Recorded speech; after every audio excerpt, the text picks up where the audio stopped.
అందరికీ నమస్తే. నేను మీ రైడ్ విత్ విజయ్. మన ఛానల్లో వచ్చే ప్రతి వీడియో చూడడానికి సబ్స్క్రైబ్ చేయండి. నోటిఫికేషన్స్ కోసం బెల్ ఐకాన్ని క్లిక్ చేయండి. ఫస్ట్లీ అందరికీ నమస్తే. ఈ మధ్య ఎందుకో నాకు ఈ లూజ్ ప్యాంట్లు లూజ్ టీషర్ట్లు వేసుకోవడానికి మంచిగా అనిపిస్తుంది. అంతకుముందు లూజ్ టీషర్ట్ లూజ్ ప్యాంట్ వేసుకుంటే ఏదో ఇక్కడ జారిపోతుంది, ఇక్కడ ఊసిపోతున్నట్టు ఫీలింగ్ ఉంటుండే. కానీ ఇప్పుడు మాత్రం నాకు మంచిగా అనిపిస్తుంది. అండ్ మీకు ఎట్లా అనిపిస్తుందో కింద కమెంట్స్లో చెప్పండి. హాయ్, హలో, నమస్తే, ఆదాబ్. This is Vijay. Welcome back to my YouTube channel ride with Vijay. చాలా రోజుల నుంచి వీడియోలు లేవు కదా. నాకు తెలిసి మీ అందరికీ వీడియో నోటిఫికేషన్ కూడా వస్తలేదు అనుకుంటా. 3 days కింద నేను విన్సర్తో ఒక వీడియో పెట్టిన, 2 days కింద హెల్మెట్ వీడియో పెట్టిన. అండ్ ఈ వీడియో కూడా రికార్డ్ చేసి ఈ వీడియో కూడా ఈరోజు పెట్టేస్తా. కానీ నాకు తెలిసి మన సబ్స్క్రైబర్స్ 1,70,000 సబ్స్క్రైబర్స్ ఫ్యామిలీ ఉంది మనది రైడ్ విత్ విజయ్ ఛానల్ పైన. చాలామందికి నోటిఫికేషన్ వస్తలేదు, అంతెందుకు నాకే వస్తలేదు. నేను వేరే ఫోన్లో నా ఛానల్ నేను సబ్స్క్రైబ్ చేసుకున్నా. వీడియో పెడితే నా వీడియో వచ్చిందా రాలేదా నాకే తెలుస్తలేదు. సో మీ అందరికీ కూడా తెలియదు. ఇప్పుడు నేను రెగ్యులర్గా వీడియోలు పెడతా ఉంటే కొన్ని రోజుల తర్వాత మళ్ళీ మీకు నోటిఫికేషన్లు యథావిధిగా రావడం స్టార్ట్ అవుతుంది. కాకపోతే అప్పటిదాకా నా రిక్వెస్ట్ ఏంటంటే, ఇప్పుడు ఛానల్లో వీడియోస్ వస్తున్నాయి, ఇప్పుడు 1000 మందో 2000 మందో 4000 మందో చూస్తున్నారు కదా. మీరు దయచేసి ఆ లైక్ బటన్ ఉంటుంది, కింద చిన్న లైక్ బటన్ ఉంటుంది, దాన్ని ఇట్లా ఒత్తేసేసి దాన్ని షేర్ అని ఉంటుంది, షేర్ కొట్టేసి చిన్న వాట్సాప్ స్టేటస్ పెట్టేస్తే అబ్బా సాయిరామ్ నా రోజు ఫలించిపోతుంది. అండ్ ఆ వీడియో తెలియని వాళ్ళకి కూడా అందరికీ పోతుంది. అండ్ కొంచెం అంటే రైడ్ విత్ విజయ్ మీరు మీ ప్రేమ ఏదైతే చూపిస్తున్నారో ఇదే విధంగా కొంచెం ఎఫర్ట్స్ పెడితే మనం మళ్ళీ బ్యాక్ ఆన్ ట్రాక్ వచ్చేయచ్చు. సో ఈరోజు టాపిక్ ఏంటంటే, ఈరోజు మనం ఒక కొత్త బండి తీసుకురావడానికి పోతున్నాము. దేనికి ఏం సంగతి అన్నది ఫస్ట్ ర్యాపిడో బుక్ చేసి హెల్మెట్ పెట్టుకొని బయలుదేరుకుంటాం, మాట్లాడుకుందాం. లేకుంటే అక్కడికి వెళ్ళి మాట్లాడదాం ఏంది ఏం సంగతి అన్నది. పదండి. టైం 12:39 అవుతుంది. అండ్ మనం ఇప్పుడు మన బండి పిక్ చేసుకోవడానికి పోతున్నాం, అంటే బండి తీసుకెళ్ళడానికి పోతున్నాం, ఒక కొత్త బండి. ఏ బండి ఏం సంగతి అన్నది నాకు కూడా ఐడియా లేదు. బట్ అక్కడికి వెళ్ళిన తర్వాత చూసిన తర్వాత నాకు కూడా తెలుస్తుంది. ఆల్రెడీ వాళ్ళకి ఇన్ఫార్మ్ చేసినా నేను వస్తున్నా అని చెప్పి. అబ్బా లుక్ అట్ దిస్ ఫోటో. ఈ వాల్పేపర్ చూసినప్పుడల్లా నాకైతే గుండెల్లో తెలియని ఫీలింగ్ అనిపిస్తుంది. మళ్ళీ ఎప్పుడు పోతున్నాం, కానీ తొందరలోనే మళ్ళీ లదాఖ్ కూడా వెళ్దాం. రైట్, మస్తు రోజులు అయిపోయింది ఇట్లా రాయల్ ఎన్ఫీల్డ్ షోరూమ్కి వచ్చి. కానీ నేను చాలా రోజుల నుంచి ఎవ్రీడే రాయల్ ఎన్ఫీల్డ్ సర్వీస్ సెంటర్కి వెళ్తున్నాను. మన మదీనావాడ సర్వీస్ సెంటర్కి రెగ్యులర్గా వెళ్తున్నాను. నేను జిమ్కి కూడా వెళ్తలే, కానీ అంత రెగ్యులర్గా వాళ్ళతో మాట్లాడుతున్నాను. ఎందుకంటే మన బండిలో ఏవైతే ఇష్యూస్ ఉన్నాయో ఇంకా ఫిక్స్ కాలేవు దాని గురించి. సో ఇప్పుడు ఇడికెళ్ళి ఒక బండి తీసుకోవడానికి వచ్చిన. అండ్ ఫస్ట్లీ మీ అందరికీ గుర్తుందా, నిన్ననే ఒక వీడియో పెట్టినా హెల్మెట్ గురించి, తీవ్ర అని చెప్పి. నాకైతే హెల్మెట్ మస్తు నచ్చింది. ఎంత బాగుందంటే హెల్మెట్ పెట్టుకొనే తిరుగుతున్నాను నేను. ఈ వెయిట్ ఫీలే అవుతలేను, అంత లైట్ వెయిట్ ఉంది. సో లోపలికి వెళ్ళి ఎవరు ఏం సంగతి కనుక్కున్నాను. ఈ మధ్య ఈ రాయల్ ఎన్ఫీల్డ్కి ఏమైందో నాకేం అర్థమవుతలేదు. ఈ రాయల్ ఎన్ఫీల్డ్ పైనుంచి టీం కూడా కన్ఫ్యూజన్లోనే పనిచేస్తుంది. సో మనకి రాయల్ ఎన్ఫీల్డ్ బోల్ట్ హైటెక్ సిటీది అడ్రస్ ఇచ్చారు. అండ్ ఇప్పుడేమో రాయల్ ఎన్ఫీల్డ్ సనత్ దగ్గర వెళ్ళి బండి పిక్ చేసుకోమంటారు. నాకు దిమాగ్ ఎంత ఖరాబ్ అవుతుందంటే, అరే నేను ఆల్రెడీ టైం అదంతా వేరే స్కెడ్యూల్స్ అన్నీ పెట్టుకొని వచ్చిన. అండ్ ఇక్కడికి వచ్చిన తర్వాత మళ్ళీ 11 kilometers అటు పోమంటారు. ఆల్రెడీ గట్టిగా వేసుకున్నాను నేను వాళ్ళని. కానీ ఇట్లా కాదు. రాయల్ ఎన్ఫీల్డ్ అంటే ఎంత పెద్ద టీము, ఎంత పెద్ద బ్రాండ్. అండ్ వాళ్ళు ఇట్లాంటి చిన్న చిన్న తప్పులు చేయడం ఇట్స్ వెరీ సిలీ. యాక్చువల్గా రాయల్ ఎన్ఫీల్డ్ తప్పు కాదు, రాయల్ ఎన్ఫీల్డ్ టీమ్ అయితే ఉందో అది మొత్తం మారిపోయింది. ఆ టీం ఎప్పటి నుంచి అయితే మారిందో అప్పటి నుంచి ఇట్లాంటి తప్పులు చేస్తారు. అండ్ కంటిన్యూ నడుస్తున్నాను. ర్యాపిడ్ అతను ఫోన్ చేస్తున్నాను. హలో అన్న, ఈ రాయల్ ఎన్ఫీల్డ్ షోరూమ్ ఎదురుగా ఉన్నానా నేను? ఎడున్నాను? ఐసిఐసి 1+ ఓకే, ఒక్క నిమిషం. ఏది నీది బండి? వస్తున్నా, ప్లాటినానా? వస్తున్నా వెనకాల. రైట్ వస్తున్నా. విన్నాను. నిన్నటి నుంచి నేను క్లియర్గా వీళ్ళని అడుగుతున్నా, ఏ షోరూము, ఎక్కడ, ఏ బండి. వీళ్ళ దగ్గర క్లారిటీ లేదు. ఇప్పుడు వీళ్ళు చేసిన కన్ఫ్యూజన్ పెంటకి 2 గంటలు బొక్క.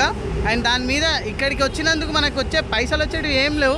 ర్యాపిడో ఈడికి రానీకే 150 రూపాయలు, మళ్ళీ ఈడికి ఆడికి పోనీకే 150 రూపాయలు, 300 రూపాయలు బొక్క. 300 పోతే పోయినా కానీ టైం బొక్క ఫస్ట్. ఓకే, అంత కన్ఫ్యూజన్ తర్వాత ఇగో ర్యాపిడో బుక్ చేసుకొని మళ్ళీ నేను Sanath Nagar royal Enfield service centre దగ్గరికి వచ్చిన, ఇక్కడ నుంచి బండి తీసుకోవడానికి. బండి చూసాం ఏ బండి. నాకు తెలిసి మీరు ఇప్పుడు ఈ బండి చూసిన తర్వాత, అంటే బ్లాగ్లో నేను అంత ఎక్సైట్మెంట్ క్రియేట్ చేసిన. ఇప్పుడు చూసిన తర్వాత నా లెక్క మీరు కూడా డిసప్పాయింట్ అయ్యారని చెప్పి నేను అనుకుంటున్నా. సో రేపు ఒక రైడ్ ఉంది. ఆ రైడ్ కోసం మనకి రాయల్ ఎన్ఫీల్డ్ నుంచి ఒక బండి వస్తుంది. ఆ బండి ఏదంటే ఇది. ఇంట్లో ఇదే బండి ఉంది, మళ్ళీ వీళ్ళు కూడా ఇదే బండి ఇచ్చారు. ఏంటి భయ్య హారన్ కొడుతున్నా, జరావు తీస్తా. నువ్వు కొంచెం వెనకాల తీస్తే నేను తీసేస్తా. అమ్మా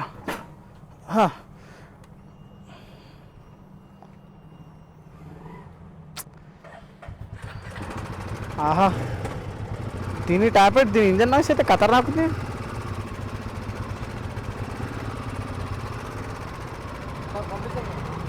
మా వారెత్తి కూడా దీని ట్యాబ్లెట్ నాయిస్ అయితే నెక్స్ట్ లెవెల్లో వస్తుంది. నా బండి ఇంజన్లోకి వెళ్ళి కూడా ఇంత నాయిస్ వస్తలేదు. నాది కూడా 15,000 తిరిగింది. కానీ ఇది ఓహో, ఇగో స్టార్టింగ్లో పెట్టినప్పుడు అయితే వినిపిస్తుందా? ఎక్కడైనా ఆపి వినిపిస్తా మీకు తీరిగ్గా. దీన్ని కూడా థ్రాటల్ గ్రిప్స్ మొత్తం ఎగిరిపోయినాయి. కానీ ఇది నా బండి లెక్క వన్ సైడ్ గుంజుతలేదు, బండి స్ట్రైట్ పోతుంది. ఇది రైట్, ఇది స్ట్రైట్ పోతుంది భయ్యా. మన బండే ఒక సైడ్ గుంజుతుంది. నాకు తెలిసి అదే ఫోర్క్లో ప్రాబ్లం ఉంటుంది మన బండిది. ఈ ఫోర్క్లో, ఈ బండిలో లేదు. ఈ బండి ఓకే ఉంది నడపడానికి. అండ్ ఈ బండిది టైర్ కూడా చూసిన, వెనకాల టైర్ సెంటర్ నుంచి జరుగుతుంది. మన బండి చూసారు కదా మీరు లదాఖ్ పోయినప్పుడు, మొత్తం వన్ సైడ్ నుంచి జరిగిపోయింది, రైట్ సైడ్ మొత్తం మరిగిపోయింది.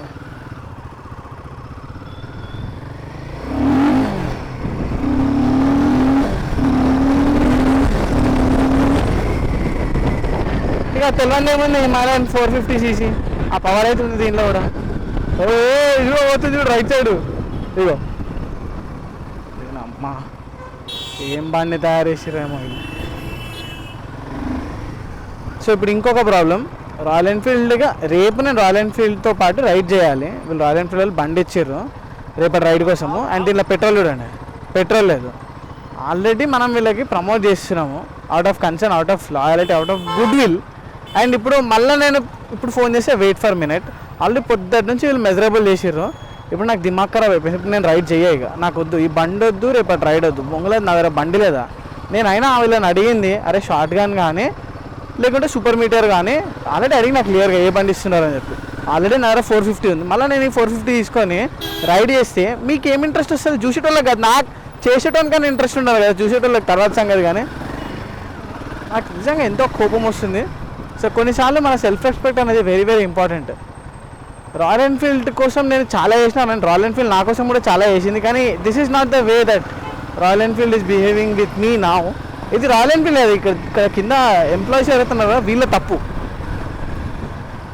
నాకైతే ఇప్పుడు దిమాగ్ ఖరాబ్ అయిపోయింది. నేను చేయ బొంగు కూడా చేయ, వాళ్ళు వచ్చి కాళ్ళు పట్టుకున్నా సరే నేను చేయ, అవసరం కూడా లేదు నాకు. అండ్ ఇంట్లో నా రాయల్ ఎన్ఫీల్డ్ బండి కూడా అమ్మి పడేస్తాను. మా ఏంది అసలు ఇలాది మరీ ఇంత రెక్లెస్ బిహేవియరా? ఇన్ఫ్లుయెన్సర్ అంటే ఇట్లా బిహేవ్ చేస్తారా? ఫ్రీగా అన్నీ వేసిపోతారని చెప్పి అనుకుంటున్నారా? ఒక రెస్పెక్ట్ ఉంటుంది, show some bloody respect Dude. మీకోసం మేము ఇంతగానో ఇన్ని ఎఫర్ట్స్ ఇస్తున్నాం. సిన్స్ మార్నింగ్, సిన్స్ పొద్దున్న నుంచి బయట ఉన్నా, నేను కుక్క లెక్క తిరుగుతున్నా. ఫస్ట్ ఆడికి పోయినా, మళ్ళీ ఈడికి వచ్చినా, మళ్ళీ ఈడికి మళ్ళీ రిటర్న్ వచ్చిన, వేరే పనులను వదిలిపెట్టుకొని. చాలా ఆయన దండం, మీరు ఇచ్చిన రెస్పెక్ట్కి థ్యాంక్ యూ.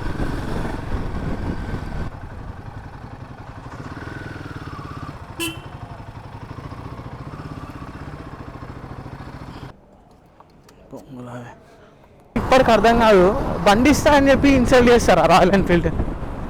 ఆ బండి ఐ థింక్ నేను రికార్డ్ చేసిన అనుకుంటా, రాయల్ ఎన్ఫీల్డ్ హిమాలయన్ 450 నా దగ్గర లేదా? వన్ రైడ్కి నా బండి నేను తీసుకోపోలేనా? అండ్ నా దగ్గర పైసలు లేవా పెట్రోల్ కొట్టించుకోవడానికి, పోవడానికి? ఫ్రీగా ప్రమోషన్ కావాలి వీళ్ళకి. మన టైం అంటే అసలు వాల్యూ లేదు. ఇన్ఫ్లుయెన్సర్ టైం అంటే వీళ్ళకి ఇంత వాల్యూ, 1% కూడా వాల్యూ లేదు. నాకైతే పొద్దున ఇంట్లోకి వెళ్ళి బయటకు వచ్చినప్పుడు ఎందుకు వచ్చిండ్రా ఆ పనులను వదిలిపెట్టుకొని అనిపిస్తుంది. మస్తు రిగ్రెట్ ఫీల్ అవుతున్నా నేను. రాయల్ ఎన్ఫీల్డ్కి నేను ప్రతిరోజు ఫ్యాన్ అని చెప్పి ఇట్లా పెడుతున్నా కదా, రాయల్ ఎన్ఫీల్డ్ దానంతా ఇట్లా పడిపోతుంది. ఇంత మాటల్లో నా దగ్గర అసలు మీ ఫర్ ఎగ్జాంపుల్ ఇప్పుడు మన సబ్స్క్రైబర్స్ ఎవరైతే ఈ వీడియో వస్తున్నారో, ఒకవేళ మీకు ఇలా జరిగితే మీరు ఏం చేస్తారు అంటే, మిమ్మల్ని చాలా మర్యాదగా ఒక 1 వీక్ నుంచి పిలుస్తున్నారు, రండి ప్లీజ్ రండి చేయండి, రైట్ జాయిన్ కండి అని 1 వీక్ నుంచి పిలుస్తుంటే, సరేలే పోదాం ఇంత పిలుస్తున్నారు కదా అని చెప్పి మీరు పోతారు. మీరు అడిగి పోయిన తర్వాత ఫస్ట్ ఒక ప్లేస్కి పొమ్మని చెప్తారు, రాత్రే క్లియర్గా చెప్తారు మీరు, సరే నేను వస్తా పొద్దున 10 o'clock వరకు వస్తా, నాకు బండి రెడీ పెట్టండి, వేరే పనులు ఉన్నాయని చెప్పి. ఆడికి పోయిన తర్వాత ఏమంటారంటే, అరే సారీ చిన్న మిస్కమ్యూనికేషన్ అయిపోయింది, మీరు ఇక్కడ కాదు అక్కడికి వెళ్ళండి.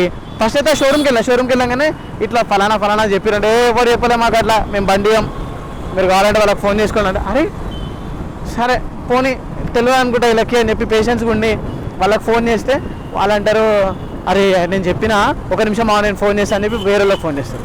వేరేలోకి ఫోన్ చేసి మళ్ళీ మనకు ఫోన్ చేస్తారు. ఫోన్ చేసి సారీ నేను మీకు తప్పు లొకేషన్ చెప్పినా, మీరు ఆడికి పోని అంటారు. మళ్ళీ ర్యాపిడో బుక్ చేసుకొని ఆడికి వెళ్ళి ట్రాఫిక్లో ఎండలో వర్షంలో ఆడికి పోతాం. ఆడికి పోయి కూర్చోగానే వచ్చిరా మీరు, ఓకే నేను బండి అరేంజ్ చేస్తున్నా, ఒక 5 minutes ఇవ్వండి అని చెప్పంటారు. 5 minutes కూర్చుంటారు, 15 minutes అయిపోతుంది, హాఫ్ అన్ అవర్ అయిపోతుంది. మళ్ళీ ఫోన్ చేస్తారు. ఫోన్ చేసి బండి ఇంకా ఇయ్యలేడా, వాళ్ళు చిన్న పనిలో ఉన్నారు, వాష్ చేసి మీకు బండి తీసుకొచ్చి ఇస్తారు, ఒక 5 minutes ఆగండి చెప్పంటారు. మళ్ళీ 5 minutes కాదు 15 minutes అవుతుంది. మళ్ళీ ఫోన్ చేస్తారు, అరే నాకు ఏది ఉంది జర బండి నేను పోతా అని చెప్పి. మళ్ళీ ఫోన్ చేసిన తర్వాత ఒక 5 minutes వస్తున్నాడు అని చెప్పండి. సరే బయటికి పోయి చూడగానే అబ్బాయి వచ్చిండు, బండి ఇచ్చిన తర్వాత బండిని పోయి చూడగానే అంటే ఆడ మనకు ఆప్షన్ ఏముందంటే ఏ బండి కావాలంటే ఆ బండి సెలెక్ట్ చేసుకోవాలనుకుంటే హిమాలయన్ 450 ఉందని చెప్పంటారు. సరే రే ఏదో ఒకటి అమ్మ ఈడి దాకా వచ్చినా కదా అయ్యో రేపు ఏదో ఒకటి చేద్దాంలే, పోదాం జాస్తి రోజులు అయింది రైడ్కి పోయి ఏదో బండి మీద పోదామని చెప్పి అనుకొని బండి తీసుకున్న తర్వాత బండిలో పెట్రోల్ లేదు. మళ్ళీ వీళ్ళు అంటారు పైసలు ఇస్తాం మేము మీకు, మీరు పెట్రోల్ కొట్టించుకోండి. మాకు అంటే పని పట్టలేదా ఇక పెట్రోల్ బంక్ చుట్టూ తిరుగుకుంటా మీరు పెట్రోల్ కొట్టించిన తర్వాత మళ్ళీ మీకు మెయిల్ చేసుకుంటా ఆ 1000 రూపాయలకి 2000కి ఏం అసలు. ఇప్పుడు చెప్పండి నేను ఎంతవరకు అని చెప్పి రెస్పెక్ట్ చేయాలి అసలు ఈ బ్రాండ్ని. కోపం వస్తుంది నాకు. ఏదో ఖాళీ ర్యాపిడోల మీద పొద్దున హైటెక్ సిటీ పోయినా, హైటెక్ సిటీ నుంచి మళ్ళీ సనత్నార్ వచ్చినా, సనత్నార్ నుంచి మళ్ళీ ఇంటికి పోతున్నా, అది కూడా ర్యాపిడో. అయిపోయింది. ఇన్ఫ్లుయెన్సర్స్ అంటే ఒక వాల్యూ లేకుండా పోయింది. ఇలా చేయకండి. వేరే ఇన్ఫ్లుయెన్సర్స్ ఎవరైనా రాయల్ ఎన్ఫీల్డ్ ఏమైనా బండ్లు వచ్చినా సరే ముట్టుకోకండి, లైట్ తీసుకోండి. ఆడియన్స్కి చెప్తున్నా ఇట్లుంటుంది, ఇట్లా ట్రీట్ చేస్తే బ్రాండ్లు. ఫ్రస్ట్రేషన్, నాకు దిమాగ్ ఖరాబ్ అవుతుంది. పోయి ఒక చాయ్ కానీ కాఫీ కానీ తాగా కానీ సెట్ కాదు, పోయి కాఫీ తాగుతాను. ఫస్ట్ నా ఓలా తీసుకొని వెళ్ళిపోయినా బయటికి పోయి, దానికంటే ఓలా బెస్ట్ పోయి. అబ్బా ఓలా అసలు వాళ్ళ రిసీవింగ్ కానీ వాళ్ళ హాస్పిటాలిటీ నెక్స్ట్ లెవెల్ ఉంటుంది. ఓలా చిన్న కంపెనీ రా భయ్, అది చూసి నేర్చుకోండి అమ్మా.